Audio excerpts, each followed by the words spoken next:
300 мянган оршин суугчтай улс төр соёл урлаг аялал жуулчлалын шинэ төв буюу төмөр зам хурдны зам, дүүжин зам зэрэг дэдвүццийн хувьд Улаанбаатар 100 ма түвшигтийн хүндийн нисэх буудалтай нэгц сүлжилтэд холбогдсон төвийн бүсийн дахин төлөвлөлтийн нэгэн том хэсэг буюу Майдар Эко хот нь Төв аймгийн Сэргэлэн сумын нутаг 100 мод хоттой эхлэн сүндэрлэхээр болсон. Ийхүү Майдар Эко хотын бүтээн байгуулалтын эхлэхийн өмнө Төв аймгийн иргэдээс санал дэмжлэгийг авах шийдрийг засгийн газраас гаргаад байгаа юм.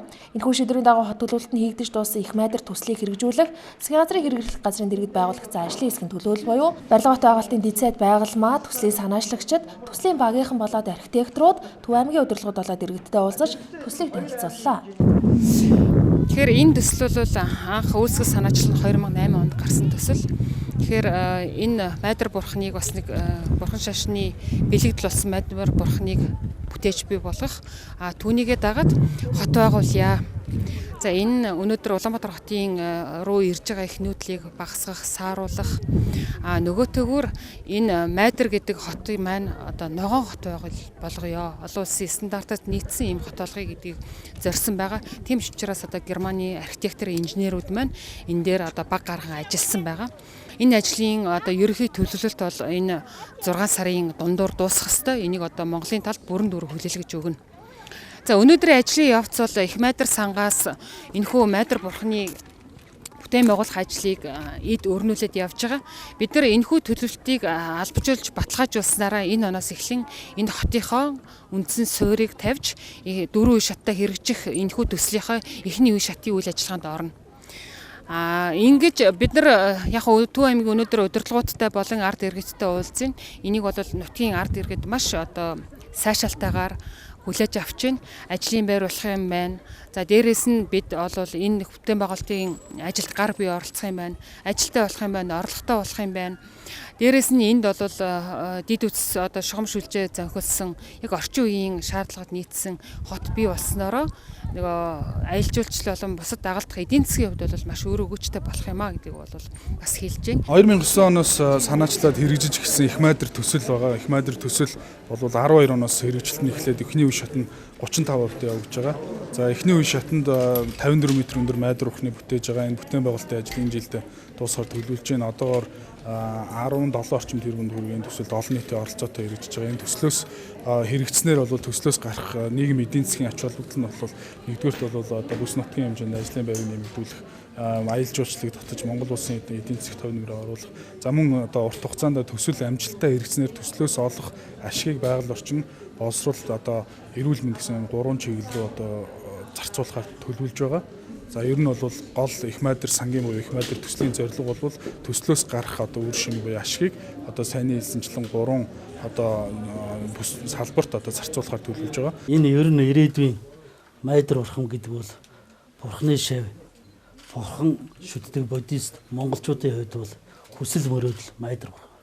Зөвүүн цагийг дарж, эв нэгдэлтэй, сайн сайхан, оюунлаг, сайхан сэтгэлтэйгээр нь аврал ирсэн бурхан байна. Тэр утгаараа бол энэ Майдар бурхны бүтээн байгуулалт бол Төв аймагчид иргэд олон, сүсгтэн олон их талархан хүлээж байгаа. Одоо их ирээдүйтэй их сайхан бурхны хот гэдэг утгаараа иргэд олон төмөнд их олон жил санагдсан бурхны шашин хөгжих нь дэлхийн буддистуудын төв болох нь иргэд олон төмний оюун ухаан, сэтгэл санаа тэгээ байгальтай харьцсан доктор суустай эко хот болох нь гэдэг талаар бол иргэд олон бол дэмжиж байна. Майдар Эко хотын барилгын ажил ирэх 2017 онд хийгдэж эхлэн эхний ээлжинд 1 тэрбум гаруй евро буюу 2 тэрбум Америк доллар шаардлагатай. Гэхдээ энэхүү төсөл дэлхийд дахинаа нэгэн танигдаж хөрөнгө оруулагчдын анхаарлыг татаж эхэлсэнд бол энэхүү мөнгийг олоход хүндрэл учрахгүй гэж үзэж байгаагаа төслийн архитектор илэрхийлж байсан ба. Мэдээж Монгол Улсын засгийн газар энэ хотыг барь, бүтээн байгуулъя гэсэн хүсэл эрмэлзэлтэй байх хэрэгтэй. Бид нар бол мөнгөнд бол санаа зовох асуудал байхгүй.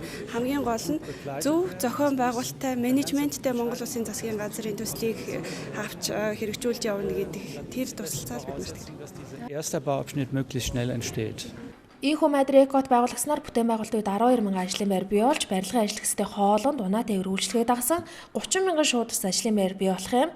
Мөн шаардлагатай байгаа ажлын хүч хоол хүнс бариа материалын хангалтыг Төв аймгийн сумдаас буюу 100 ма дотоос голчлон татна гэдгийг ажлын хэсгийнхэн онцолж байсан юм. Иймээс Тус аймгийн удирдлагууд төдийгүй иргэд 300 мянган оршин суугчтай Экотын төслийг яаралтай эхлүүлж бүтээн байгуулалт оролцохыг дэмжиж хүлээж байгаагаа илэрхийлж байлаа. За өнөөдөр Төв аймгийн төв дээр Майдар одоо зохицлоор Майдар хот гэсэн тэрний бүтээн байгуулалт, хөрөнгө оруулалт, цаашдын төлөвлөлтийн талаар төлөвлөсөн хүмүүс автор инженерүүд ирж ярьж байна. За тэгээд бол одоо 100 модхотын нийт иргэд бол зөвхөн юуг өнөөдөр хүсэж байгаа гэхээр ер нь Монгол улсын түүхэнд одоо Европын стандартаар хөгжлийн томоохон одоо төлөвлөлт бүтээн байгуулалт бий болж Монгол улсын одоо иргэд аль ч оронд байхгүй том хотыг, аль ч оронд байхгүй эко хотыг, шинэ хотыг, төлөвлөлттэй хотыг, орчин үеийн хотыг байгуулах гэж байгаа гэдэгт бол итгэж байгаа нь бол үнэхээр харагдаж байна. Бид бас тэрнийг хүсэж байгаа. Гэхдээ тэрэн дотроо бол бас одоо тэр ботын ерөнхий одоо засаг захаарын нэгжийн хуваарлалт, эрх мэдлийн хуваарлалт, хотын оршин суугчдын язгуур эрх шиг тэнд амьдарч байгаа хүмүүсүүдийн уламжилт ба одоо байгаа амьдралын хэв шинжийг яаж одоо тусгах вэ? Тэр одоо хотыг төлөвлөлтөнд одоо тэр Төв аймгийн Даялангой 100 мод хотын Богдуулын Улаанбаатарыг тойрсон тэр бүтээн байгуулалтын зам, авто зам, одоо төмөр зам, агаарын тээврийн энэ том урсгалуудын үйл ажиллагаанд Төв аймгийн иргэд аль хүрээнд нь яаж таталж орцуулах вэ? Төв аймгийн иргэд энэ хүрээнд нь ирээдүйд үр хоочтон энийг ямар байдлаар ойлгуулж хэлэх вэ гэдэг талаас нь бол ихээхэн бодож боловсруулсан тэрний хүмүүсүүдийн оюун санаанд их зөв талаас нь гэгээлэг ирээдүйтэй ийм одоо талаас нь тусгаж ингэж хэрэгжүүлэх юм бол энийг дэмжихгүй иргэн бол байхгүй гэдэгт бол би итгэлтэй байна. Манай нутгийнхан бол энийг маш сайн дэмжиж байгаа. Яг тэгвэл одоо бид чинь энэ Улаанбаатартай ойрхон хөгжил их муутай байсан. Тэгээд ер нь л ингээл хөгжил сэтгэлд ер нь нэг тийм сайнгүй байсан. Тийм учраас одоо энэ зүүн талдаа Майдар хоттой уралдаа нэг сонгосны буудалтай эргэн тойрон нийтийн хурдны замтай төмөр замтай ийм сайхан хөгжингөө хот болно гэж бодож байгаа шүү дээ. Ер нь бол их гоё шүү дээ. Тэгээд хүүхэд багчуудыг хөгжүүлээд нэс чинь тэр 6 цаг газартай болно. Тийм болохоор чинь тэр их Майдрын хэдэн чинь зохицолбор гэж чинь одоо ингээ байхад их сайхан болох ах уу. Нөгөө барьжуул бас жуулч олон ирэх байх гэж бодож байна. За жуулчд олон ирэхээр яадаг лээ? Жуулч олон ирэхээр Монголын нэр хүнддэг. Хот байгуулагчнаар ер нь ямар давуу талууд үүснэ гэж таарж байгаа вэ? Маш их ашигтай шүү дээ. Ялангуяа хөдөө бидэнд ч ихсэн адилхан энэ нас сургуулийн газар байсан бий болоход зэрэг бас их юм нэмэгдэж байгаа шүү дээ. Хүүхдийн сургуулийн сэргэлгээс ихсүүлээд одоо чинь бас хотхон болно гэж байгаа шүү дээ, тий. Тэгэхээр одоо бид бүхэн дэмжиж байгаа шүү дээ. Аймгийн хөл ер нь сэм дэмжиж байгаа шүү дээ.